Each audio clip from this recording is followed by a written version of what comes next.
Bonjour, bonjour Malika. Très bien, merci, bienvenue. Suleiman. Malika, bonjour. Comment ça va? Ça va très bien. Super, très bien. Et un livre à la main. Le tien. Ah, Voilà.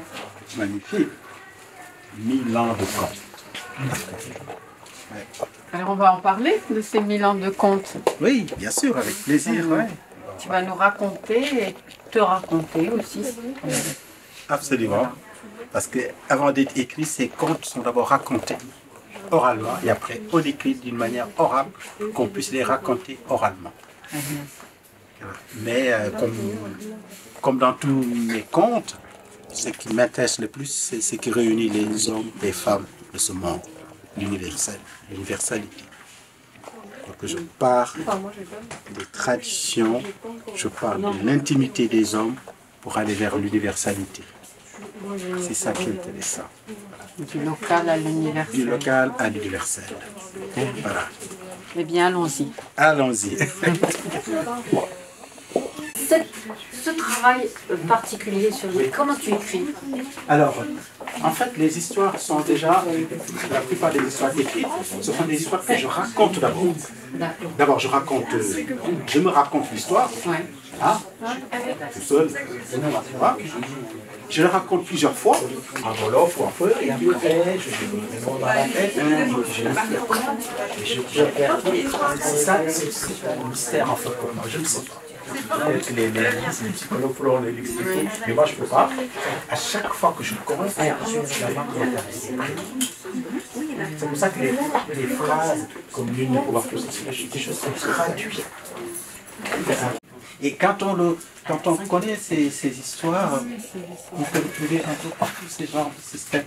Donc c'est pour ça que j'ai écrit ce livre sur les instruments de musique, d'où vient donc le djembé. Le balafon, c'est un musicien qui a été licencié par un roi, qui a réussi à trouver un instrument que personne n'avait joué.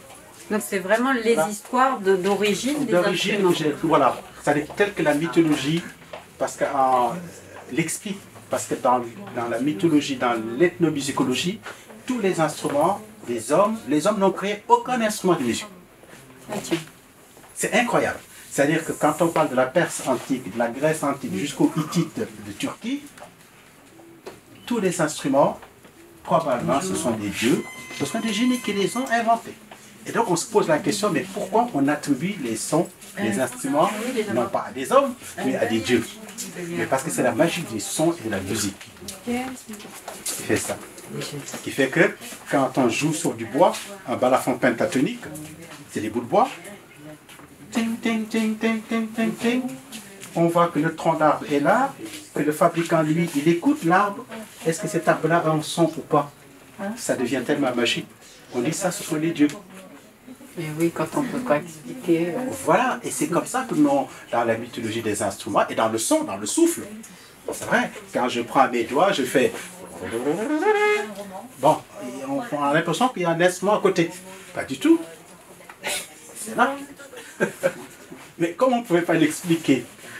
On dit, et moi j'aime bien ces explications. C'est vrai. Je préfère que ça vienne des dieux que des hommes.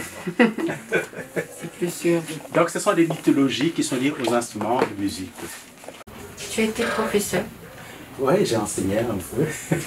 Tu devais être un prof super. Oh.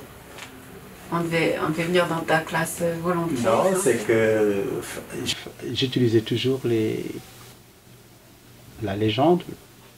Parce que si on veut transmettre une connaissance, il faut en faire une histoire. Donc, même le fait même de commencer par un proverbe, si je veux transmettre à des enfants, c'est quoi un mammifère? Je dis, puis je peux poser une question, par exemple, ou dire quelque chose. Celui qui possède des oreilles ne pond pas des œufs. Vous en avez vu quelqu'un qui a des oreilles et qui pond des œufs? Ça c'est bien, c'est l'émotion de Suleiman qui est importante. Et là, on se rend compte qu'on est en train de leur transmettre ce qui est le mammifère et l'autre. Donc toujours, même si c'est des histoires qui touchent des étudiants, des gens plus âgés, c'est bien de commencer par une histoire. Donc, il y a longtemps, très longtemps, deux frères bergers, dont l'histoire a oublié les noms, abandonnèrent leur campement à la recherche d'une terre fertile. La sécheresse sévissait dans le pays. Ils avaient perdu tout leur bétail et ne parvenaient plus à se nourrir correctement. Ils décidèrent alors de faire un grand voyage. Ils prirent 2 sacs en peau de bouc avec de l'eau dans l'un et des galettes de mil dans l'autre. L'aîné emporta un vieux fusil qu'il avait hérité de son père. Après quelques jours de marche, ils avaient épuisé leur nourriture. Durant tout leur périple, ils n'avaient rencontré aucun village, aucune habitation. Le paysage était désertique et la chaleur devenait insupportable. Le plus jeune frère supplia son aîné de lui trouver quelque chose à manger, car il n'avait plus de force, il n'avait plus la force de continuer le voyage. Le grand frère demanda à son jeune frère de s'allonger à l'ombre d'un arbre. Il fit plusieurs fois le tour de la brousse environnante, mais il était désespéré, pas le moindre gibier, pas la moindre racine comestible. Alors, il prit son fusil et tira en l'air pour faire croire à son frère qu'il tuait un animal. Puis, il sortit de son sac un couteau bien aiguisé, découpa un morceau de son mollet et le fit cuire au soleil. Il rapporta cette viande enveloppée dans les feuilles d'arbre. Le petit frère se régala de cette viande qu'il prit pour un morceau de pigeon, remercia son aîné et retrouva un peu de force pour poursuivre son chemin. Et la suite. Mesdames et messieurs, personne ne peut voir son propre frère mourir. Alors sur le chemin du retour, quand il marchait, le petit frère avait remarqué que le grand frère avait mis un garrot et qu'il y avait du sang. Alors il lui demande, grand frère, qui t'a fait mal? Qu'est-ce qui s'est passé? Le grand frère lui dit, nul ne peut voir tout seul le sommet de son crâne. Mais je ne comprends pas cette phrase. Quelqu'un t'a fait mal. Dis-moi pourquoi. Nul ne peut voir tout seul le sommet de son crâne. À l'entrée d'un village, le petit frère qui avait tellement envie de savoir pose encore la dernière question. Mais grand frère, j'ai vu que tu as mal. Quelqu'un t'a fait mal. Qu'est-ce qui s'est passé? Alors le grand frère finit par lui avouer, petit frère, je ne voulais pas te laisser mourir de faim. Je n'avais rien à te donner. Alors j'ai découpé une partie de mon mollet que j'ai fait cuire au soleil. C'est ça que tu as mangé, parce que je n'avais rien d'autre. Alors ému, le petit frère lui dit, c'était ça le sens de ta phrase? Oui, quand quelqu'un fait du bien, ce n'est pas à lui de le dire. Nul ne peut voir tout seul le sommet de son crâne. Voilà ce que ça veut dire cette phrase. Alors le petit frère lui dit, celui à qui on a fait le bien a le devoir de le reconnaître. Donc je raconterai l'histoire à tout le monde. Je parlerai de ton sacrifice, de ton don pour moi. Alors ce petit frère est allé raconter partout. Mais il racontait tellement bien qu'il était invité partout, dans les villages, dans les villes, chez les rois. Et ce petit frère est devenu le premier griot conteur. Yay boy! Yay boy! Bye boy! Mam boys! Mam boys!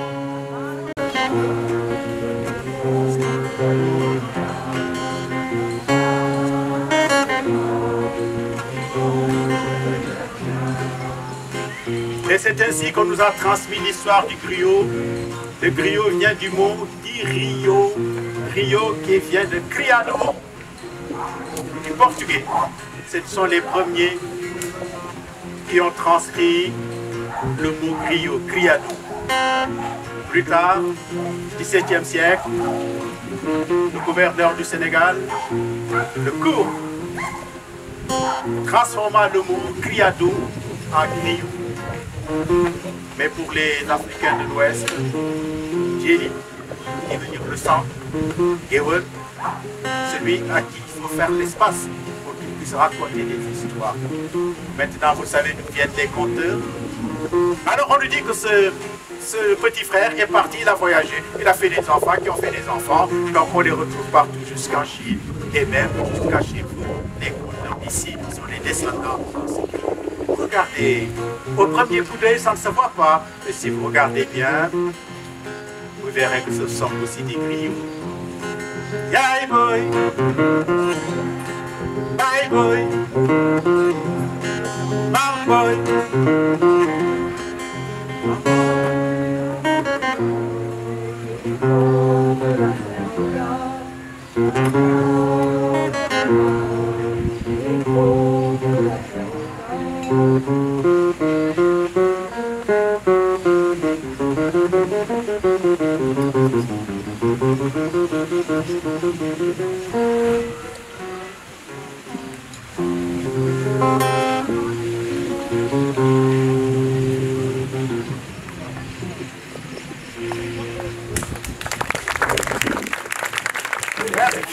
Comment le nom Suleiman Bodj. Bodj. Ça veut dire quelque chose? Oui, oui, oui, ça on est dans les symboles. C'est le varan, c'est le totem de ma famille. Donc, ouais, donc chaque nom de famille correspond à un nom d'animal qui était son totem. Mais ce totem est né d'un mythe fondateur où il y avait une femme, une princesse ou une reine selon les versions qui avait accouché des jumeaux dont un était un animal. Et donc il fallait respecter cet animal-là parce que il est du même sang que l'autre. Ça crée une sacrée unité entre, unité, là, ce qui fait que tous les différents noms, voilà, règnes. les symboles, et par rapport aux animaux, c'est pareil. Ils ont toujours ombre et lumière, comme chez l'homme. Par exemple, la hyène, toujours quel côté négatif, et un côté positif. La hyène, c'est l'éboueur de la savane. C'est elle qui nettoie. Mais en même temps, symboliquement, c'est la personne qui est toujours sympa avec vous quand vous n'allez pas bien. Toujours, si vous remarquez, la personne qui est toujours sympa avec vous quand vous n'allez pas bien, symbolise la hyène. Pourquoi? Parce que la hyène, quand un animal est malade, qu'est-ce qu'elle fait la hyène? Elle protège l'animal, elle la surveille. Parce qu'elle va attendre sa mort pour pouvoir. Donc, quand on dit qu'une personne c'est une hyène, c'est la personne qui est toujours sympa avec vous quand vous n'allez pas bien. Elle va vous faire des grands sourires. Mais l'intention, oui, ça va, tiens. Alors que d'habitude, elle est. Voilà. Parce qu'elle s'est dit, là, elle est en difficulté. Et comme elle est en difficulté, je vais me valoriser. Donc, non, il y a des symboles, c'est pour ça qu'on n'utilise pas les symboles animaliers n'importe comment. Le métalangage, je crois que tu es musicien aussi. Oui, c'est ça. Il y a toutes ces... Je les accompagne souvent de ces contes-là. Soit je prends la guitare ou je prends le balafon. N'importe quel petit instrument ou même tout seul comme ça. J'accompagne.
sommeil qui se réveille.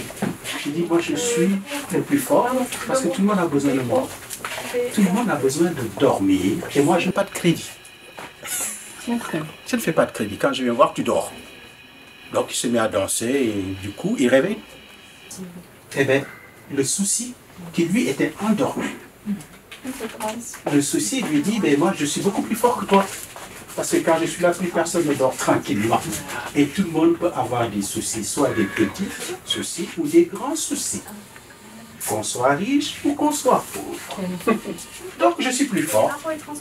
Et là, le souci se met aussi à danser. Et l'ivresse, qui était endormi. L'ivresse dit, moi, quand je suis là, il n'y a plus de soucis. L'ivresse de l'amour, l'ivresse, d'une manière générale. Et c'est là où la mort apparaît, froide. Il dit, moi, je ne me vante pas. Je suis la seule règle pour laquelle il n'y a aucune exception. Quand je viens chercher quelqu'un, ses biens resteront à la maison. Sa fortune restera à la maison. Ses diplômes resteront à la maison. La seule chose qui va l'accompagner, c'est l'acte. Les seules choses, ce sont ces actes qui vont l'accompagner. Donc moi je suis plus fort que tout le monde. Et c'est là où l'amour apparaît et dit, mort, illustre mort. Illustre mort. J'ai entendu ton message. Mais je suis plus forte que toi. Car c'est moi qui donne la vie. Et sans elle, tu n'existerais pas. Alors la mort dit, dans ce cas-là, je serai discrète.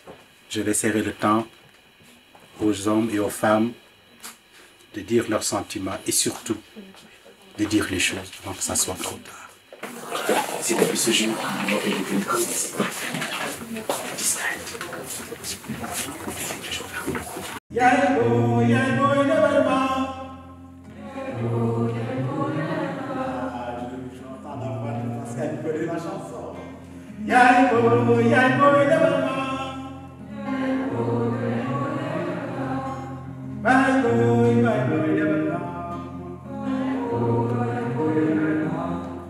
Maman, raconte-moi les contes de la Teranga.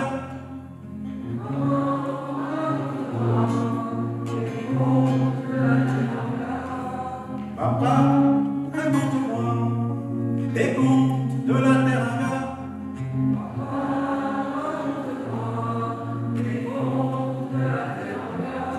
Yaigo, yaigo, yaigo.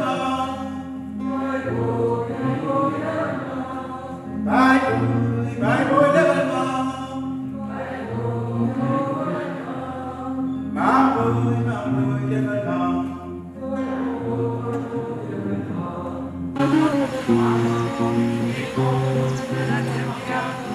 Yay, boy, never know. Bye, boy, never know. My boy, never know. Maman, les bons de la Teranga.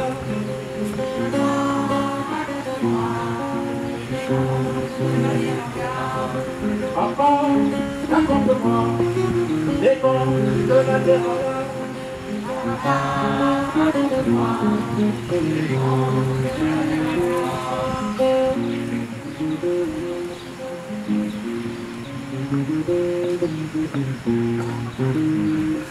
Le premier trio.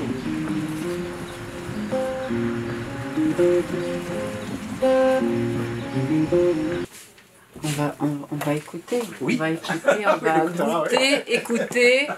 Merci de m'avoir donné la parole et de partager cette parole. Merci pour la lecture. Tu donnes vraiment envie de connaître et de comprendre comprendre pour encore mieux connaître. Donc, merci de toute cette transmission. Vraiment là, on reçoit beaucoup, hein. On apprend beaucoup, donc moi aussi. c'est extraordinaire.